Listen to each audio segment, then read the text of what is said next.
વિયેતનામના વિદેશ મંત્રી ભારતની મુલાકાતે આવે છે અને ભારતના ઓફિસરો એમને લાલ કિલ્લો અને ગાંધીજીની સમાધિ વગેરે વગેરે જ્યારે જગ્યાઓ બતાવી રહ્યા હોય ત્યારે એમના વિદેશ મંત્રીએ પ્રશ્ન કર્યો કે મહારાણા પ્રતાપસિંહની સમાધિ ક્યાં છે.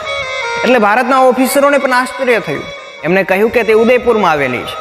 વિદેશ મંત્રીએ આગ્રહ કર્યો કે મને એમના દર્શન કરે. તે ઉદયપુર જાય છે અને મહારાણા પ્રતાપસિંહના સમાધિના દર્શન કરે છે અને થોડીક માટી પોતાના બેગમાં નાખે છે.